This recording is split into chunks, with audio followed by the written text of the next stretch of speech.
Que el verdadero Michael Jackson, por favor, dé un paso adelante. Gracias, genio, monstruo, víctima, ícono y la superestrella más solitaria del mundo. Michael Jackson, el hombre que cambió la música pop para siempre. Un hombre cuya muerte fue llorada por miles de millones. Un hombre en torno al cual aún se construyen teorías de conspiración, como si no hubiera muerto y estuviera en algún lugar escondido. Se esconde del mundo. Pero lo más aterrador de esta historia no son ni las acusaciones, ni los escándalos, ni las cirugías plásticas. Lo más aterrador es que cuanto más descubres sobre su infancia, más empiezas a entender lo profundamente traumatizado que creció siendo. Y lo extraña que fue toda su vida después de eso. Hoy hablaremos sobre un padre tirano y cruel, que creó una banda musical a base de miedo y maltratos. Neverland, que era al mismo tiempo un cuento de hadas y un lugar que genera muchísimas preguntas. Las extrañas relaciones de Michael con los niños y por qué algunas personas todavía lo consideran inocente y otras no. Sus enfermedades, adicciones y la completa destrucción de su apariencia. Las teorías conspirativas sobre que Michael Jackson fingió su propia muerte. En la historia de hoy hay personas muy traumatizadas, muchísimo dinero, fama y un sistema del mundo del espectáculo que destruye a las personas. Pero antes de empezar, suscríbete, dale like y activa la campanita. ¿Y podemos comenzar? El 29 de agosto de 1958, en la ciudad de Gary, estado de Indiana, nace un niño llamado Michael Joseph Jackson, el futuro rey del pop. Aunque en ese momento nadie podía imaginar ni de cerca lo grande que llegaría a ser esta persona. Su padre, Joseph Jackson, trabajaba en una fábrica de acero, un hombre cruel, frío y muy ambicioso. Alguna vez soñó con ser boxeador profesional y músico, pero la vida tomó otro rumbo. Como suele ocurrir con las personas que no logran cumplir sus propias ambiciones, decidió realizarlas a través de sus hijos. Y en la familia había muchos hijos. Mucho. Y el ambiente en la casa, digamos, no era precisamente el de una infancia feliz en Estados Unidos, propia de profesionales de la publicidad. La madre de Katherine Jackson era testigo de Jehová. Los niños eran criados con un miedo constante al Armagedón, una disciplina estricta y extraños rituales de pureza. Pero la principal fuente de miedo era el padre. Sí, no, él tiene que matarme. Cuando Joseph notó el talento musical de sus hijos, decidió formar una banda familiar. Así nacieron los Jackson Brothers, que más tarde se convirtieron en The Jackson 5. Para la mayoría de los niños, la música suele ser solo un pasatiempo.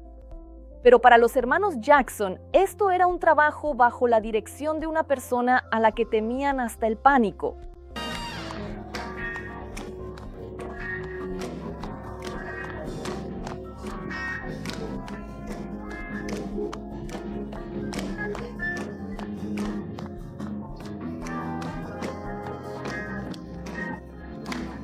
Después de la escuela, los chicos ensayaban varias horas todos los días.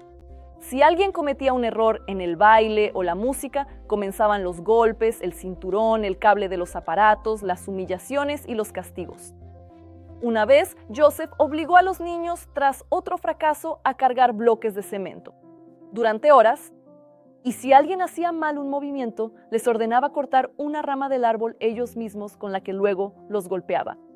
Y el que más sufría era precisamente Michael, porque él era la estrella principal, el más talentoso, el activo más valioso de la familia. El padre se burlaba constantemente de su nariz, llamándola grande, y esto se le quedó tan grabado a Michael que ya de adulto arruinaría su propia apariencia con operaciones interminables. Más tarde, amigos y médicos dirían que Jackson sufría de dismorfofobia, un trastorno mental en el que la persona odia patológicamente su propia apariencia. Por desgracia, cuando durante años te convencen de que hay algo mal contigo, el cerebro empieza a creerlo. El propio Michael recordaba que miraba por la ventana del estudio y veía a los niños jugando en el parque y lloraba, porque él no tuvo una infancia así. No tenía amigos, no tenía libertad, no tenía vida normal, solo el escenario, los ensayos, el miedo y el control constante. Oye, esto es muy importante para recordar, porque toda la historia posterior de Michael Jackson gira literalmente en torno a una sola cosa. Nunca dejó de ser un niño al que le robaron la infancia. En 1967, los Jackson 5 viajan a Nueva York para participar en el legendario concurso del Teatro Apolo. Ese fue el momento que lo cambió todo. Michael tenía muchísimo miedo de actuar. Había visto cómo el público abucheaba cruelmente a quienes no les gustaban. Pero cuando los Jackson 5 salieron al escenario, el auditorio estalló. El público enloquecía especialmente por el pequeño Michael. Un niño que en casa vive con miedo, sale al escenario y de repente recibe el amor de miles de personas. Esto literalmente genera una adicción. No es de extrañar que el escenario se convirtiera para él en el único lugar donde se sentía necesario. Poco después, la banda firma un contrato con Motown Records. Comienza una popularidad desenfrenada. Éxitos, televisión, giras y fanáticas, además de dinero. Pero el dinero casi no llegaba a los propios hermanos. Recibían migajas en comparación con lo que ganaba el sello discográfico, un clásico de la industria musical. En los años 70, Michael comienza su carrera como solista y rápidamente se vuelve más grande que la propia banda. Michael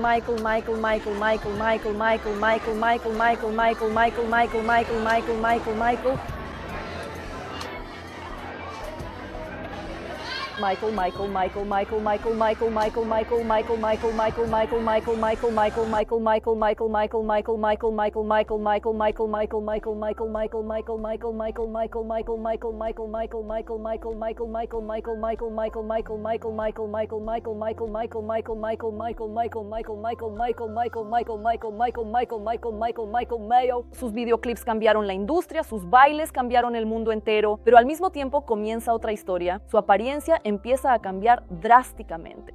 En los medios de comunicación surgen teorías sobre el blanqueamiento de su piel.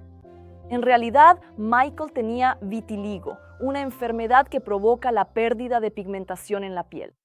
Esto fue confirmado por médicos, documentos médicos e incluso los resultados tras su muerte.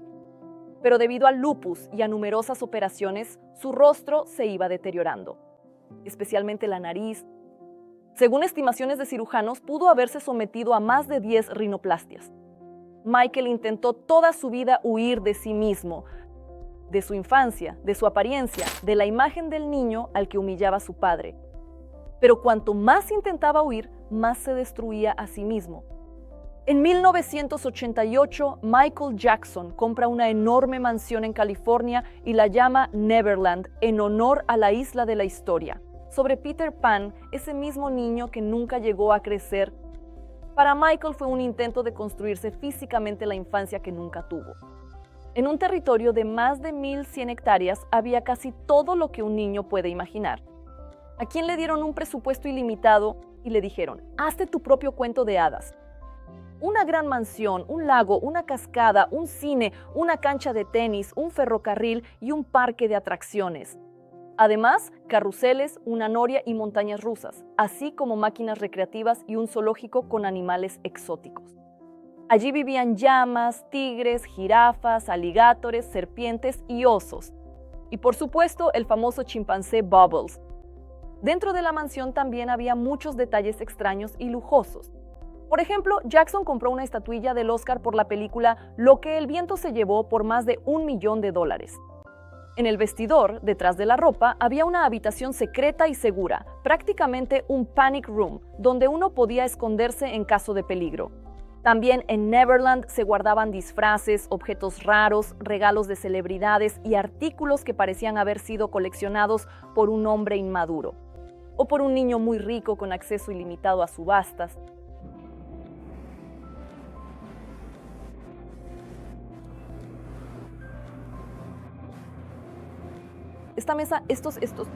Neverland no era solo un lugar para vivir, era una construcción psicológica. Michael creó un espacio donde no tenía que ser adulto, ni hombre de negocios, ni el rostro del pop mundial, ni la persona que toda la vida fue observada bajo el microscopio. Allí se podía montar en atracciones, ver dibujos animados, alimentar animales, jugar y esconderse del mundo. Pero cuando una persona adulta construye todo un parque de diversiones para compensar una infancia perdida, eso ya no es solo excentricidad. Es un trauma convertido en diseño paisajístico. Neverland nunca estuvo abierto al público en general. No era Disneyland, donde se podía comprar una entrada. Jackson invitaba personalmente a la gente allí, y lo hacía muy a menudo. Eran niños de familias pobres, niños con discapacidad, niños con enfermedades graves y pacientes de hospitales. Para muchos de ellos, Neverland realmente era un milagro. Un lugar donde podían olvidar por unas horas los hospitales, el dolor, los diagnósticos y la realidad. Pero es aquí donde comienza la parte más difícil de su historia. Porque Neverland al mismo tiempo era un símbolo de bondad, de sueños infantiles, de escape del trauma y un lugar que más tarde se convirtió en el centro de las acusaciones más sonadas contra Michael Jackson. Es el momento en que el cuento de hadas empieza a resquebrajarse. Paralelamente a la historia de Neverland, también cambiaba el propio Michael. Y no solo como artista, cambiaban su rostro, su cuerpo, su piel, su voz, su manera de hablar y su propia imagen. La apariencia de Jackson fue durante décadas objeto de una atención minuciosa. Se hablaba de él como si no fuera una persona, sino un proyecto artístico colectivo para los tabloides. Lo que más se comentaba era sobre su piel. En los años 80 empezó a notarse que se aclaraba visiblemente, y los medios de comunicación de inmediato se aferraron a la versión de que Michael se estaba blanqueando porque supuestamente no quería ser una persona de piel oscura. El propio Jackson lo negaba. Él explicaba que tenía vitiligo, una enfermedad en la que la piel pierde pigmentación. Por eso, en el cuerpo aparecen manchas claras que pueden ir expandiéndose gradualmente. Él usaba maquillaje y productos especiales para igualar el tono de su piel porque la pigmentación desigual se notaba aún más bajo las luces del escenario. Después de su muerte, los datos médicos también confirmaron la presencia de vitiligo. Es decir, la versión de que él simplemente decidió volverse blanco era muy simplificada y cruel. ¿Pero a quién le importaba eso si los tabloides necesitaban una historia bonita y sucia? Otro tema, las cirugías plásticas, especialmente la nariz. Michael decía que solo se había hecho unas pocas operaciones, pero muchos cirujanos e investigadores de su biografía suponían que las intervenciones fueron mucho más numerosas. Su nariz cambió tanto que con el tiempo esto se convirtió en un problema de salud. Tuvo problemas para respirar. Después de una lesión en la nariz durante un ensayo y las operaciones posteriores pudieron haber comenzado complicaciones. Además, la situación pudo haberse agravado por problemas autoinmunes. En particular, el lupus, del que también hablaron sus médicos. Pero detrás de todo esto estaba su padre, que durante toda su infancia humilló a Michael por la forma de su nariz. Y ese resentimiento se quedó con él, para toda la vida. Él se tocaba constantemente la cara, se tapaba la nariz con la mano, evitaba ciertos ángulos.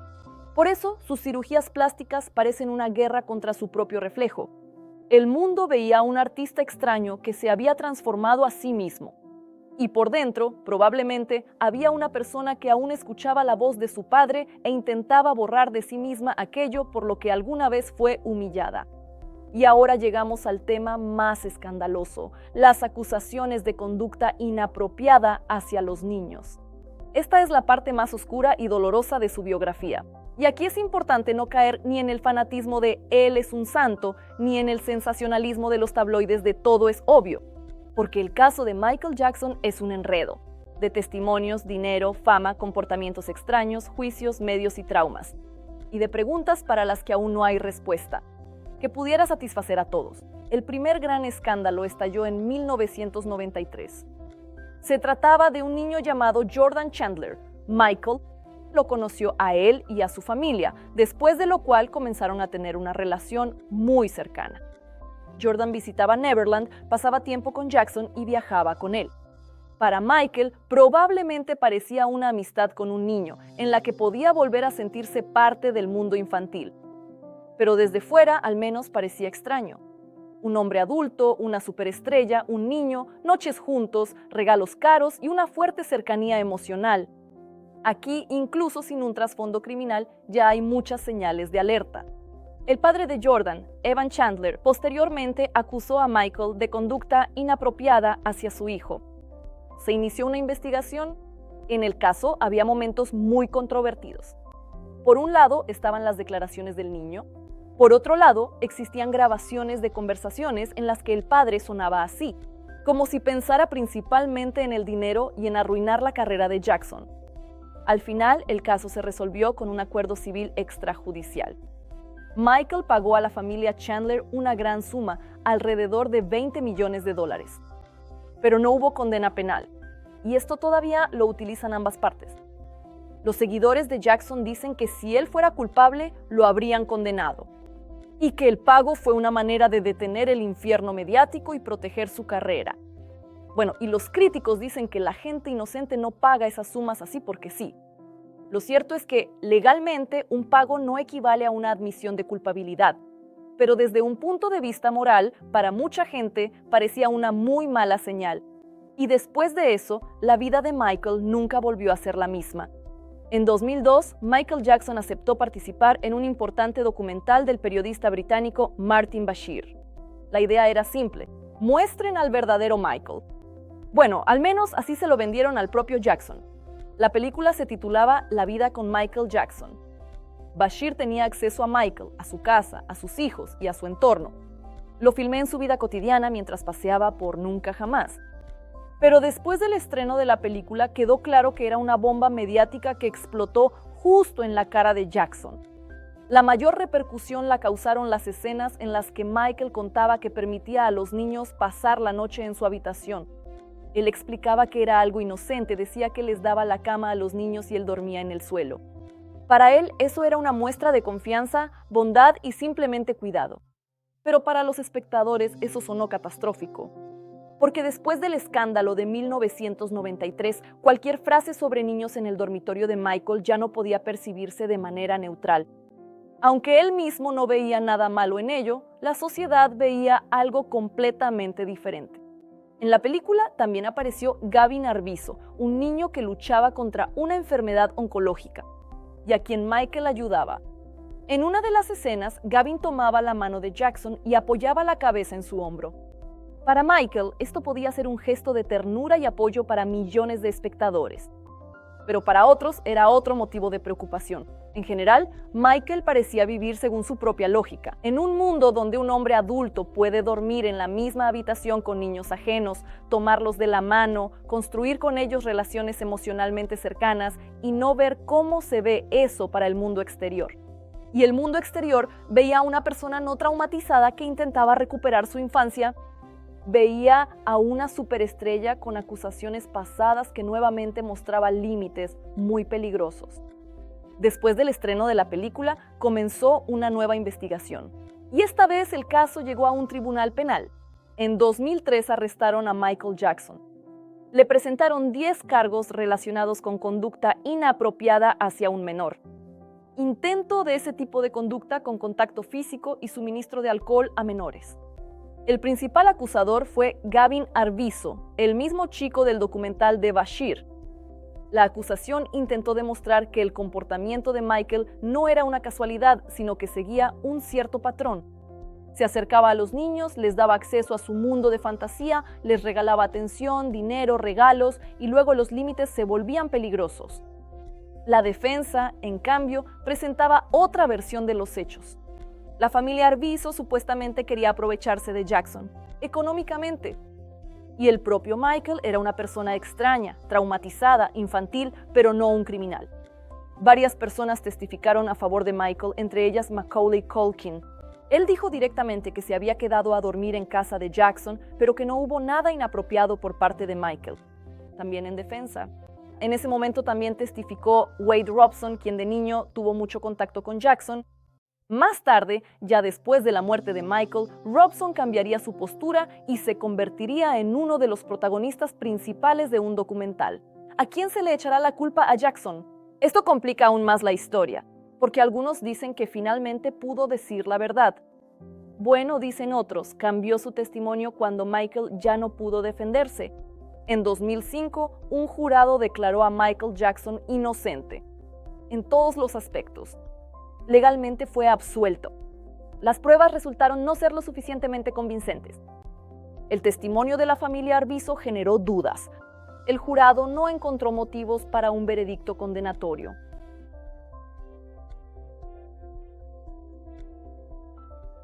Pero en cuanto a su reputación, Michael ya estaba destruido. Después del juicio, Jackson dejó Neverland. Él decía que ya no podía vivir allí porque después de los registros y todo lo que sucedió, ese lugar dejó de ser un hogar. Michael desaparece de la vida pública activa. Deja Estados Unidos, vive un tiempo en Bahrein, luego en Irlanda y después regresa a Los Ángeles. Su situación financiera era complicada. A pesar de ser una de las mayores estrellas de la historia, tenía enormes deudas, un estilo de vida costoso, gastos legales y problemas para mantener sus propiedades. En 2009, Michael anuncia una serie de conciertos This Is It en Londres. Esto iba a ser su gran regreso. Su último gran proyecto, una oportunidad para demostrar que seguía siendo el rey del pop.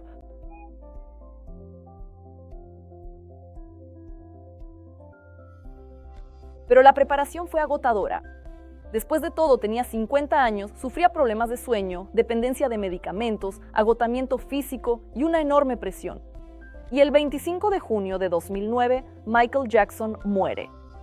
La causa de la muerte fue una intoxicación aguda por potentes anestésicos que normalmente se utilizan en hospitales y no como somníferos en casa. Pero fue su médico personal, Conrad Murray, quien se los administraba a Jackson. En 2011, Murray fue declarado culpable de homicidio involuntario.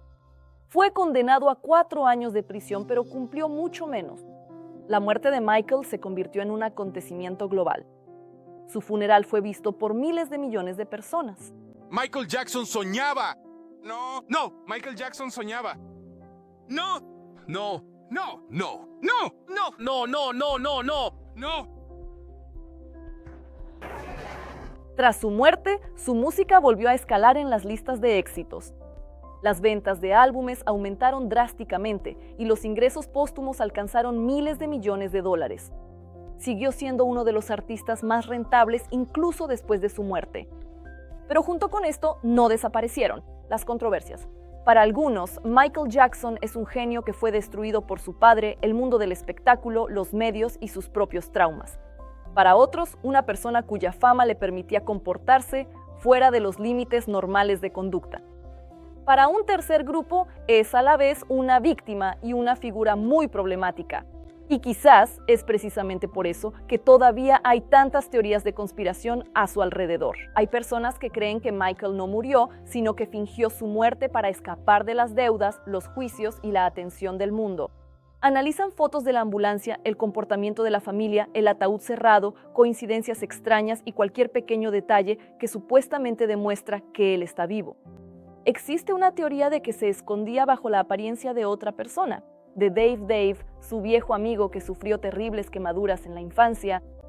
Los partidarios de esta versión comparaban la voz, los modales e incluso los gestos.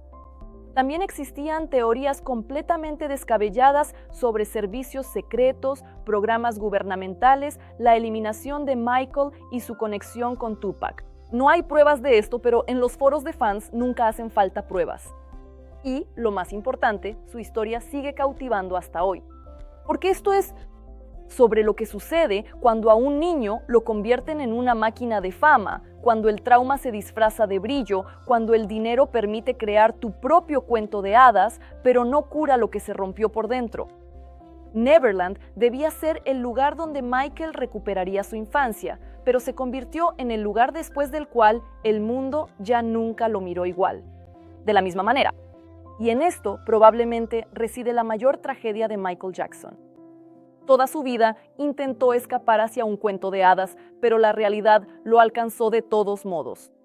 Porque detrás de todos esos guantes, bailes, récords y escándalos, había un niño muy solitario que nunca aprendió a vivir normalmente en el mundo de los adultos.